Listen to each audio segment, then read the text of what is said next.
This is Kick-Ass Politics. I'm Ben Mathis. Hi, folks. Just a quick announcement. We're in the midst of a very important fundraising drive to come up with all of our production costs for 2016. So if you like Kick-Ass Politics and you value what I'm doing here, then I hope you'll go to gofundme.com/kickasspolitics and donate what you can. It's vital that we fund our production budget for the coming year so I can focus my energies on the content side of Kick-Ass Politics, which is probably a lot more involved than you might think. So be a part of what I'm creating here. Just go to gofundme.com/kickasspolitics or hit the donate button on our webpage at kickasspolitics.com. If you go there now and donate something, anything, doesn't matter what amount, I promise I'll keep doing what I'm doing here and producing new shows for you every week. Thanks in advance, folks, and now enjoy the show. Welcome to Kick-Ass Politics. I'm your host, Ben Mathis. Folks, I want to pitch you an idea that I have for a sitcom. Kind of a buddy comedy with political overtones. Now hear me out. The premise is two powerful Washington senators. One's a Democrat, one's a Republican. One's from the Deep South, the other's from the Midwest. And they go on a wacky adventure and find love on the open road. Okay, maybe not. But what does happen is they each get elected to Congress, do a few years in the House, and then they both get elected to the U.S. Senate, more or less around the same time.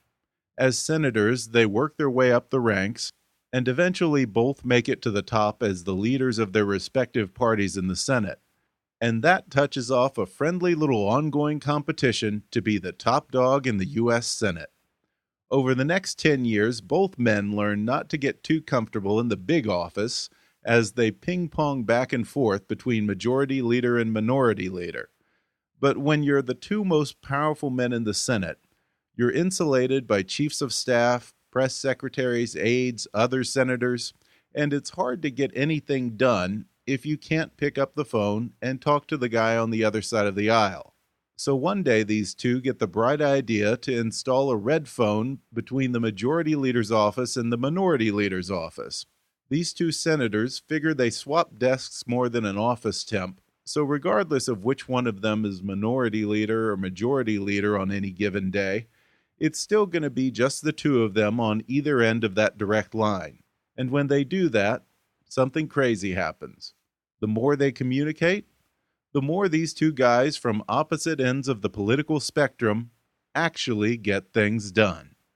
After they retire from the Senate, they write a book and hit the open road to preach civility, bipartisanship, and mutual respect in the midst of the most rancorous political climate in modern memory.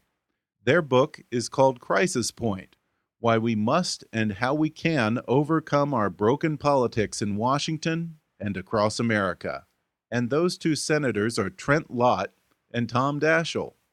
They say partisan politics has driven both parties so far to their extremes that many politicians are actually terrified of trying to work together and find middle ground for fear that the fanatical wings of their own parties will drive them out of office and replace them with someone even farther to the right or left than they are. Just ask former Senator Richard Lugar of Indiana or Joe Lieberman of Connecticut, or ask Congressman Eric Cantor. Well, these two senators say that the Founding Fathers always intended for conflict and debate to be necessary parts of a healthy legislative process, but partisanship and outright nastiness have disrupted the process so badly that our lawmakers aren't really able to do much lawmaking at all, and they warn of an iron curtain descending on the U.S. Congress. We'll talk about that coming up in just a moment with my guests today, former Senate Majority Leaders Tom Daschle and Trent Lott. Coming up in just a moment.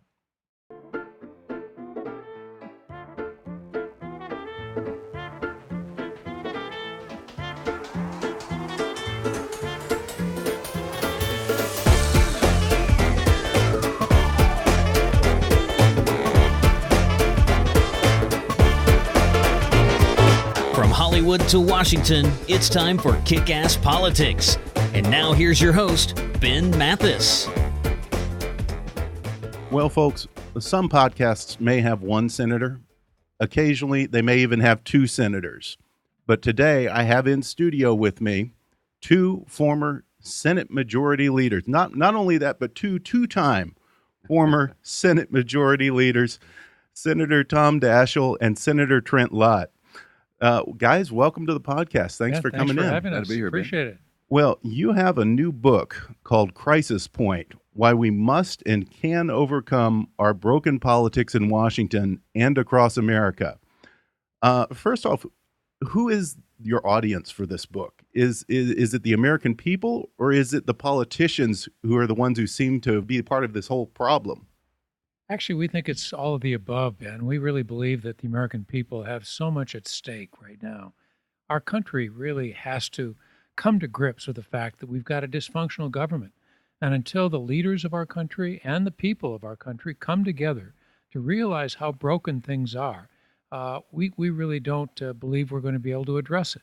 So electoral reform, congressional reform, and a call to service are some of the things that we think are so critical if we're going to put this country back on track. I'd agree all of the above. It is aimed at the American people. We talk a lot about their need to participate.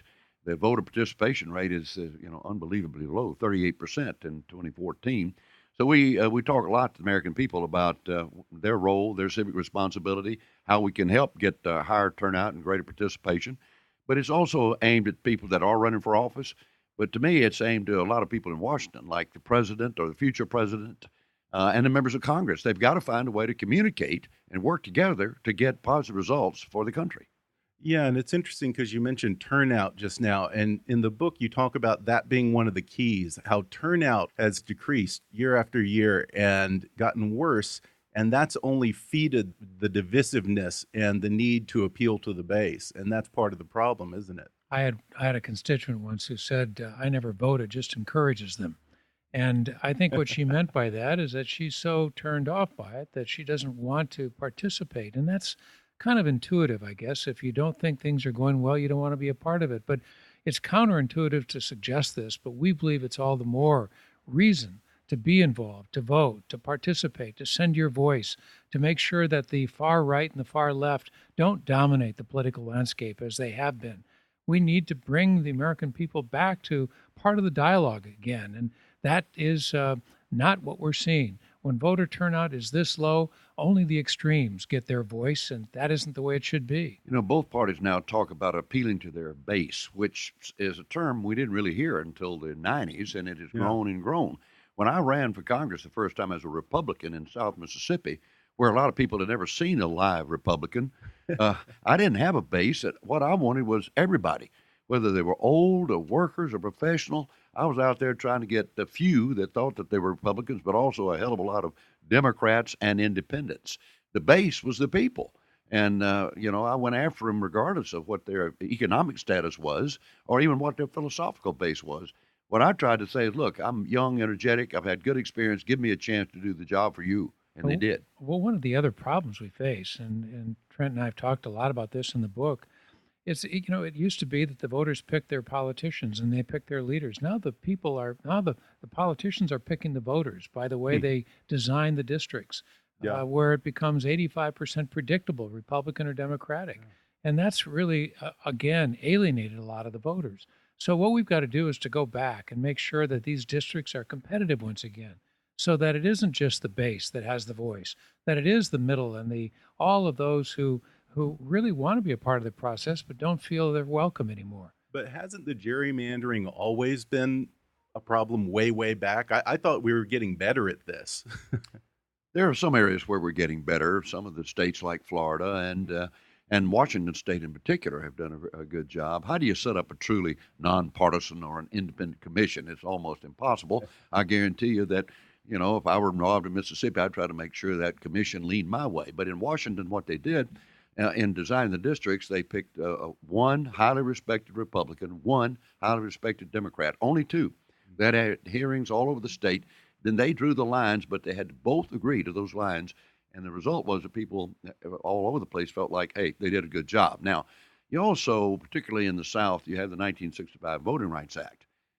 So some of those districts are drawn the way they are so that there will be minority representation. Whether you agree with that or not, it is a fact that we have to come to terms with. Well, in the book, you talk about the solution to finding the middle again and being able to make things work comes down to four things: conflict, chemistry, leadership, and vision. Now, first, let's talk about conflict, because on the face of it, most people would probably think that that's what this book is against. But you say conflict isn't a bad thing, and it's actually even essential. We've just lost sight of the purpose behind the conflict. What is that? Well, the conflict is really a word to describe what we think is one of the strengths in America. Trent feels strongly as a conservative Republican about things, and I feel strongly as a liberal and progressive Democrat. That doesn't mean we give up our identities as we search for common ground and in the middle. That conflict of ideas, that you could use the word competition for good ideas and good public policy, is really what it's all about. For 220 years, we've had extraordinarily effective competition for ideas. Sometimes it's about the role of government. Sometimes it's about the vision for America. Sometimes it's about new ideas we'd never thought of before. But it's that conflict, that competition between conservatives and liberals, Democrats and Republicans, that really bring out the best in both of us. Both of you served both in the House and the Senate, correct? Right.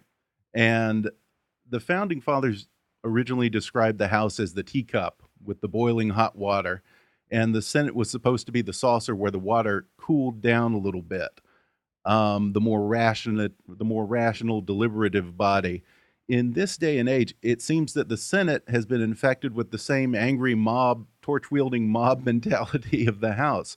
I wonder, has the Senate basically become like the House? Well, I think they still are a little bit of what was originally intended. The House is still pretty hot, maybe too hot. And the Senate is, the cooling place, and it's become cold because they haven't found a way to even get a result. Quite often, they don't even get to vote on the substance of a bill. But, you can work through that. When I was in the House for 8 years, I was the Republican whip during the Reagan years.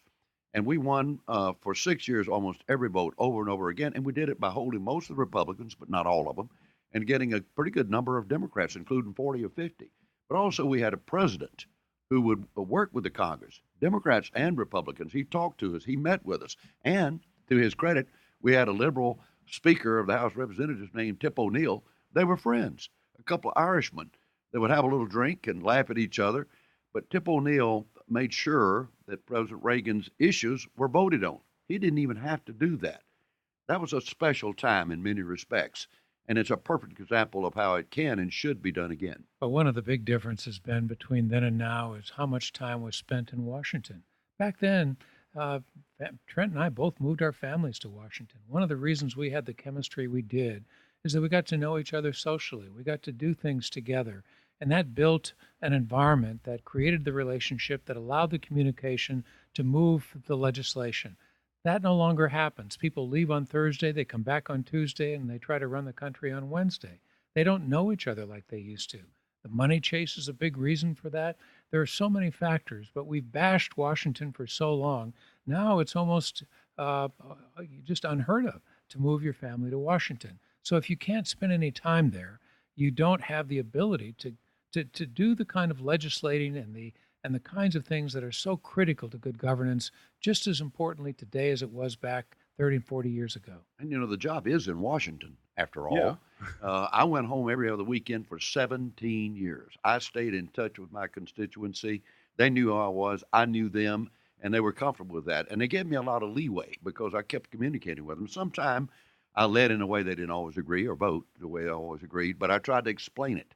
Communication is such an important part of governing, but also of making sure your constituents know what you're up to and what you're doing. I found they're very forgiving.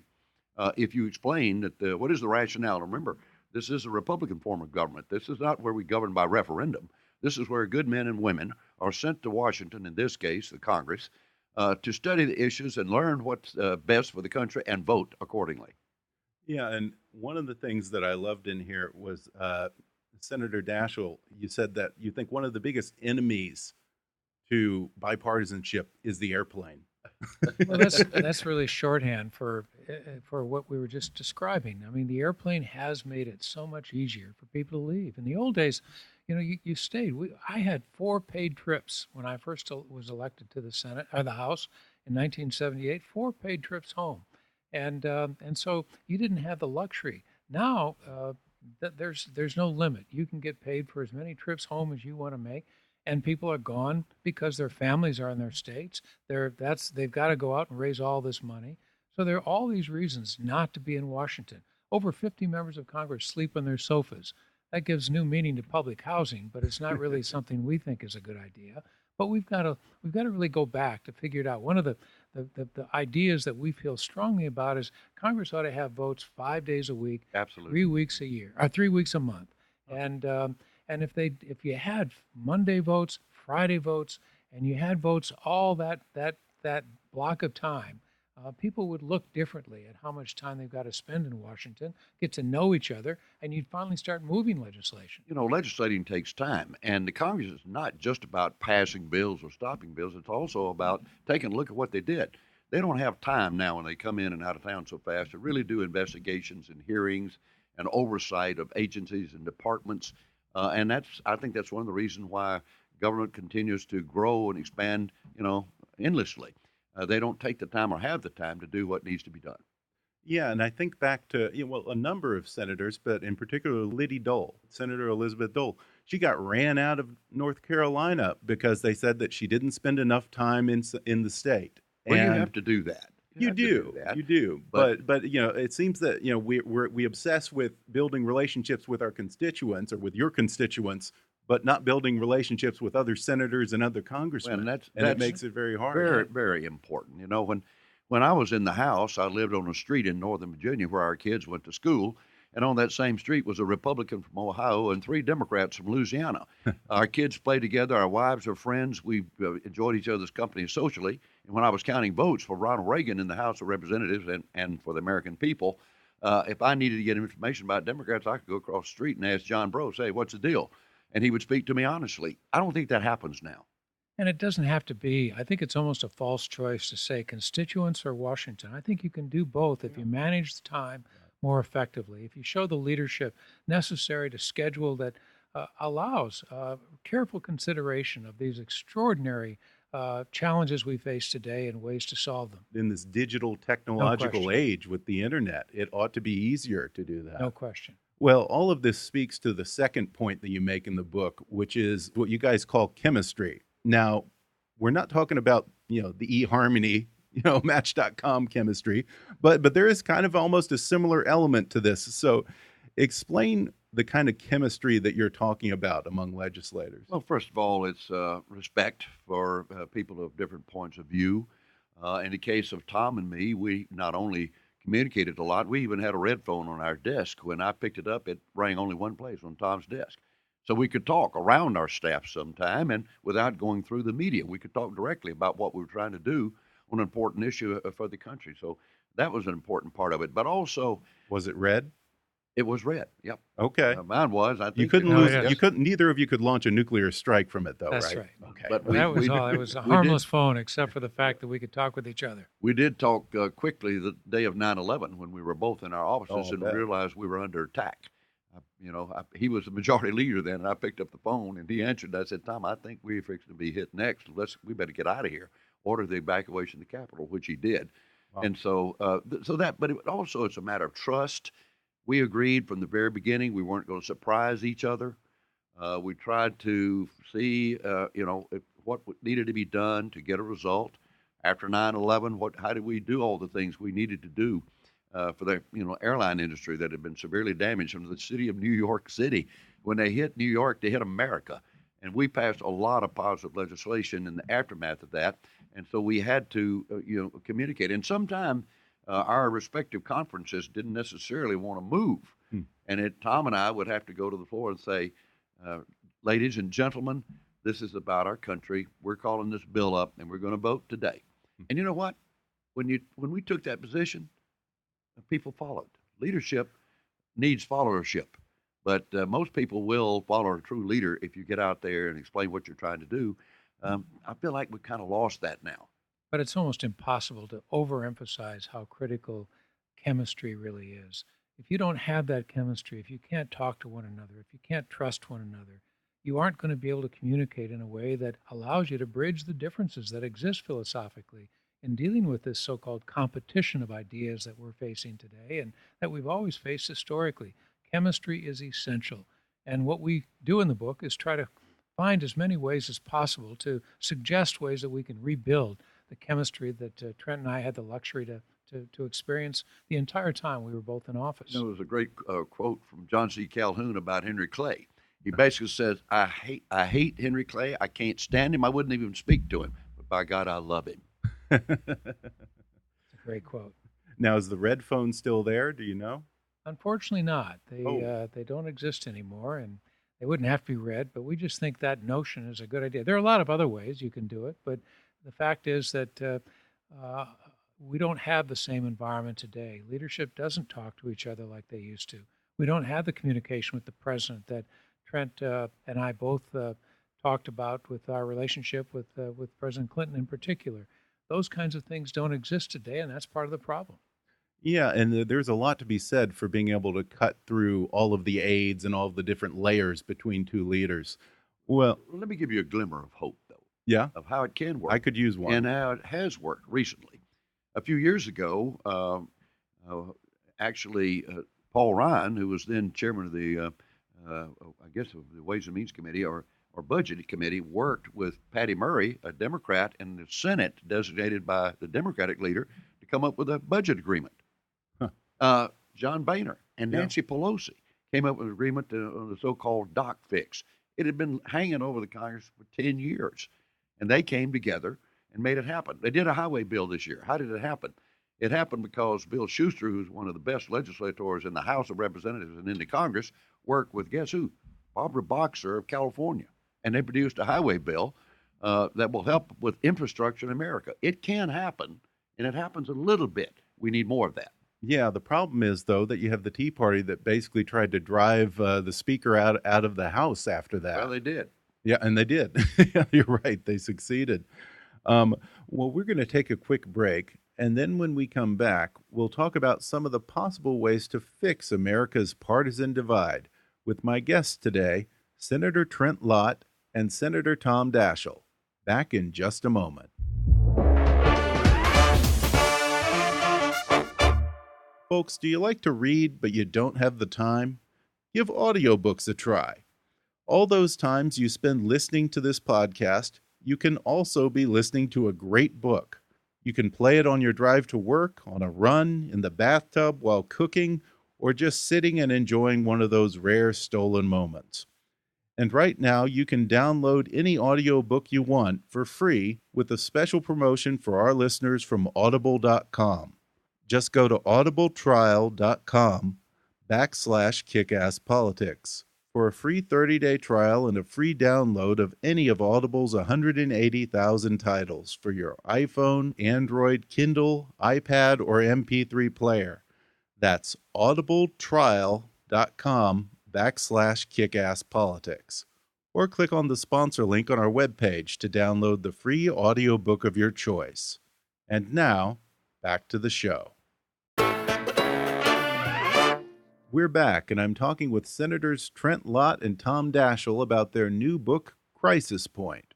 One thing that comes up in here that's interesting is that Senator Daschle's successor, Bill Frist, campaigned in South Dakota against him in 2004, which you guys say that nobody used to campaign against their colleagues in the Senate, and that's a relatively new phenomenon.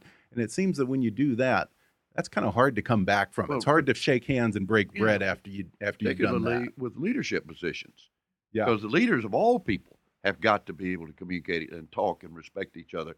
And if you go in, when it was an unwritten rule, I don't know of any example where that happened before. And when I was asked about it at the time, would I have gone in a campaign against Tom Daschle, I said, absolutely not. And I'm saying this as a Republican. It seems to me that when we're talking about this particular problem, that the larger part of the problem right now is coming from our side. Am I right, Senator Lott? Well, again, I think there's plenty of blame to go around, but right. Yes, our candidates that are running for president have been pretty shrill in how they've handled themselves, and I'm talking about Cruz and Trump too. It doesn't, in my opinion, it shouldn't be the way it is now. It has gotten clearly more coarse. But the debate is not just philosophical. It's not just a right-left or a conservative-liberal. It's also tactical. It's, do you find common ground or do you stand your ground? And there are many who believe that compromise is capitulation. You can't run a country this complicated in a democracy and not find common ground. It is not capitulation. To stand your ground and never compromise is just another way to describe dictatorship. We don't support dictatorships in this country. We support those who find compromise and common ground, to take into account the country's diversity philosophically and demographically and in every other way. We've got to find that. Our founding fathers set the example for finding common ground. We've got to continue to do that in 2016. Well, let me speak up and answer to your previous question in defense of the Tea Party. Sure. Yeah. I knew a lot of the people that were, involved in that early on. The people I knew were concerned about the size of government, the deficit, the spending, and that was sort of the driving force. I think that element now has been co-opted by the later iterations that we're having to deal with. But, a lot of what Congress and American people need is not partisan or political. For instance, the Senate is going to be taking up a bill here in the next few days on energy policy. Now, energy is part of the strength of America. Now, the impact it's having on lower, gas prices is, I don't know, we can't quite tell how that's going to turn out. But this bill will provide for more energy efficiencies, will provide for more grid where you can get all kind of fuels connected into the grid. It'll allow for export of liquefied natural gas. Now, you'll have tough amendments. You'll probably have amendments on what's going on with coal. You'll have other amendments that will be pretty controversial. But in the end, having a strong energy policy is good for America. They need to find a way to get that done. Yeah, absolutely. And, but isn't part of the problem that people in y'all's position are just terrified of getting primaried at this point? Absolutely. I mean, if you veer from the standard party line in any way, you're under threat that you'll be driven out of town on a rail. Well, we've given Dick Lugar the title of he's characterized as a verb these days. People don't want to get Lugared. Dick Lugar lost his primary, maybe for a lot of reasons, but one of them is that he was such a compromise advocate and found common ground with his colleagues on a lot of issues. He was a strong conservative, and yet he found common ground, just like Ted Kennedy did on the left. But he was penalized for that, just as Bob Bennett and Michael Castle and so many others, Blanche Lincoln. I mean, it happens on both sides. And that's exactly why we've got to look at the primaries, because it's the primaries that are really driving a lot of this fear and intimidation. People are afraid of getting primaried today, of getting Lugared, and that's got to change. It's true in both parties, but I think it's particularly true in the Republican Party. Now, you see a Republican that loses his or her seat, it's probably because they lost in a primary. And I realize, people are worried about it. But remember, if you're in the House of Representatives, you only serve 2 years. So you're really up every other year. You're really up all the time. You're running all the time. But remember also, we were designed to be citizen legislators. It's not supposed to be something you inherit and that you take with you when you die. Now, maybe you say, well, it's easy for y'all to say. For one reason or another, you're not there now. But I do think that you've got to live with your conscience. And if you're always going to be pushed around by the fear of the threat of a primary, how good a legislator and a representative are you going to be? There are other jobs out there. We'd like for people to come in, work hard, do a good job, and be prepared to go do something else if they get defeated for trying to do the right thing. Yeah, and it seems that the voters now, they prize ideological purity so much higher than actually being able to get anything done. But I want to move on to the third point in the book, which is that you say leadership is another one of the key elements to being able to make things work again. Now, you were both leaders of your respective parties in the Senate, and you guys came up in a different era when you still had those old lions of the Senate, the Ted Kennedys, the Robert Byrds, the John Warners, The Strom Thurmond. John Stennis of Mississippi was one of those. Yeah, and talk about when you guys were junior senators just coming in, who were the senators who you admired or perhaps even mentored and influenced you when you were starting out? Well, we had many. For me, it was one was Claude Pepper from Florida, a senator who was defeated and then became a congressman. And I'll never forget a conversation I had with him once where I asked him for his advice, and he said, "You know, you're a Democrat and I'm a Democrat, but more important than whether you're an R or a D is whether you're a C or a D, whether you're going to be a constructive or a destructive in the political and legislative process." He said, "I hope you'll be a capital C, a constructive." But, there are those that really believed in and understood the importance of the institutions of good government, who understood why our founding fathers created these institutions, and who really served to protect those institutions and had a loyalty for them that I think is somewhat lost today. I don't know that people have that same appreciation for the importance of institutions as hallowed as the Senate and the House, and a recognition of the importance of respect for the institution, respect for the principles of our Constitution, our democracy, and who have the courage to lead, to step up to the plate and say, look, this may not be totally popular. You may not agree with this, but let me understand why. Let me help you understand why it's so critical that we keep talking. More dialogue, more leadership, more commitment to the institutions is what we need now. The guy that really influenced me the most was not a senator. It was my predecessor in the House of Representatives. He was in Congress for 40 years, chairman of the Rules Committee and a Democrat. But he was a solid conservative, and he taught me a lot about civility and how calm persuasion can be very effective. Now, I succeeded John Stennis, again, a Democrat, in the Senate.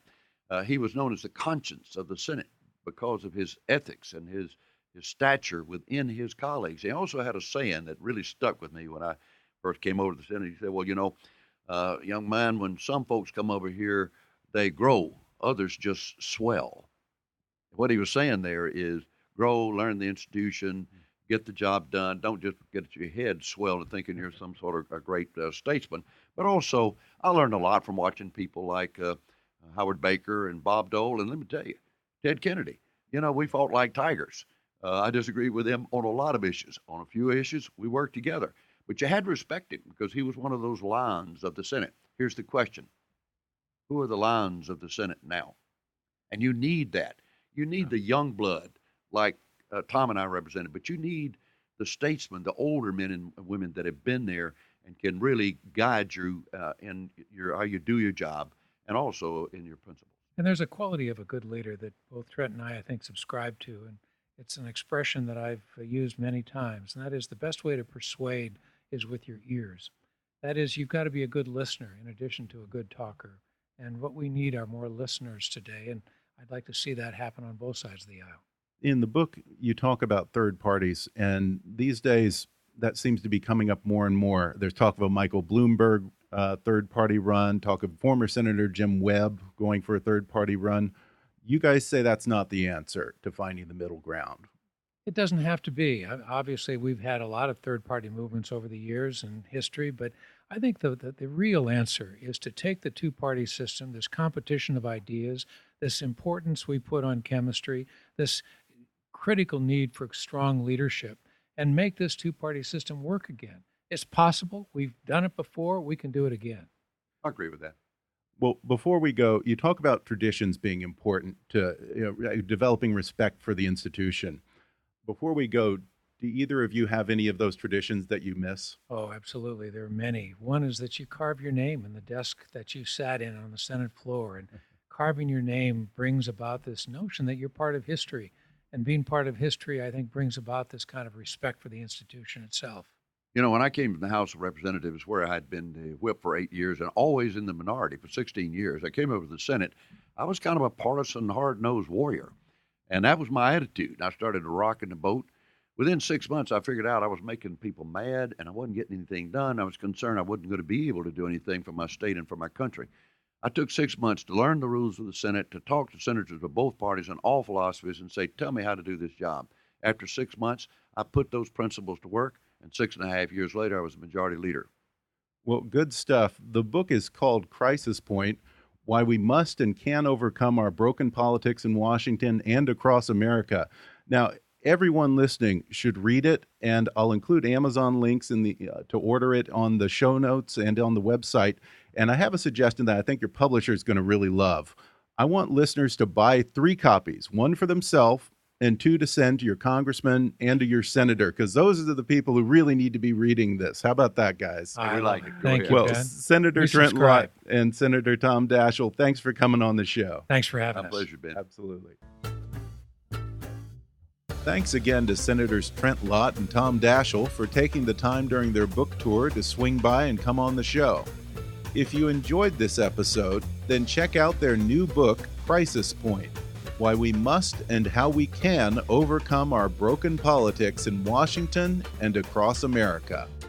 I'll include an Amazon link in the show notes for this episode and also on the website at kickasspolitics.com, where you can order their book. You can also support their work at the Bipartisan Policy Center, co-founded by Senator Daschle, and where Trent Lott currently serves as a senior fellow. Go to bipartisanpolicy.org. Don't forget to subscribe to Kick-Ass Politics on iTunes, and while you're there, leave us a review. I'd also appreciate it if you went on our site and filled out a brief audience survey. And please, if you're so inclined, recommend Kick-Ass Politics to your friends on social media. But if you really want to help us out, then donate to our GoFundMe campaign at gofundme.com/kickasspolitics. Whatever you can give is going to help us out, so go to gofundme.com/kickasspolitics and make a donation. Follow us on Twitter at @KAPolitics or visit Kick-Ass Politics on Facebook. And as always, I welcome your comments and suggestions at comments@kickasspolitics.com. In the next episode, the Iowa caucuses are coming up this Monday, February 1st. But what the heck is a caucus? And how much influence do the citizens of Iowa really have? We'll find out when I talk to some of the top political leaders and the biggest players in the Iowa caucuses. They'll reveal how it all works and how it's about much more than just picking a winner. And we'll also talk about that one particular issue that's gotten Senator Ted Cruz in a lot of hot water with Iowa voters. I'll give you a hint, it starts with an E. So be sure to tune in to the next podcast. But for now, I'm Ben Mathis, and thanks for listening to Kick-Ass Politics.